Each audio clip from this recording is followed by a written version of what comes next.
Well, with all the hype surrounding Jameis Winston, the Heisman Trophy winner last year, been in the news for the wrong reason. So I thought it would be great to catch up with another Florida State football player, Michael Boulware, from Columbia, South Carolina, played at Spring Valley, then, of course, had a stellar career at Florida State. We talked about Jameis Winston, and we talked about the program at Florida State.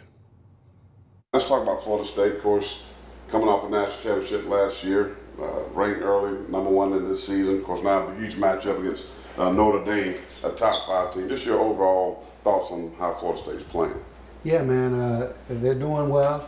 I think they've had a couple bumps in the road, but they lost some good players in the draft, and so I think if they play their game, they should be fine coming up against Notre Dame. But Notre Dame's a good team as well, so it's not going to be no gimme or a cake run. But I think we can take them.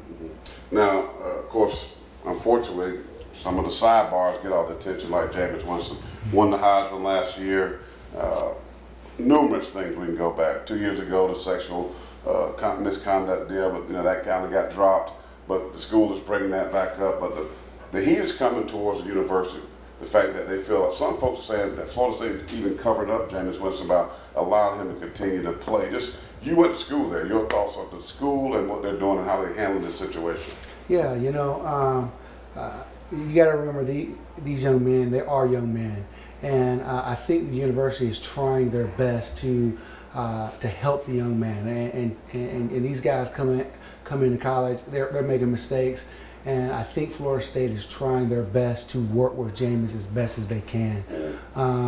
But it doesn't excuse his actions at all. And, we don't know what's going to happen, but I think their intentions are good. I think that, they're trying to help a young man who is just struggling in some of their decision making.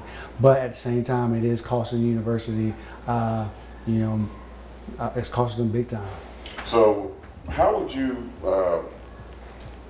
advise him? You've been to the league, you played there. What kind of advice would you give him? Because Bo Jackson apparently gave him some advice. He wouldn't say what that advice was, but he feels like this young man is just basically being above the law right now. Yeah, man.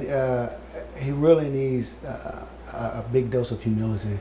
He needs to really just kind of be quiet. And he's doing an excellent job on the field. Keeping his composure and understanding how to handle pressure and handle the situation.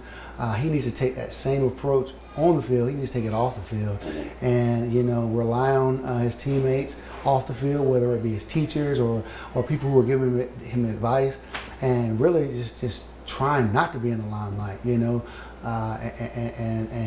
really consider others better than himself. Because right now, off the field, he's really struggling and he's making some poor decisions.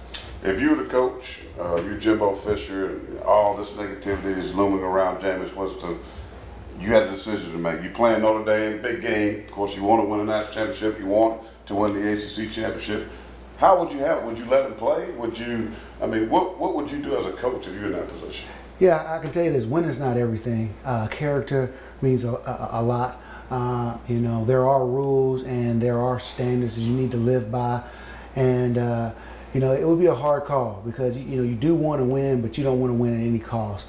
And you do have, there's a lot riding on this game for both parties, and it's a hard case. I don't know if what I would do, but I know I wouldn't act hastily. I wouldn't do it really quick. I really think about it, and it might be a last minute decision, but it's definitely not an easy call.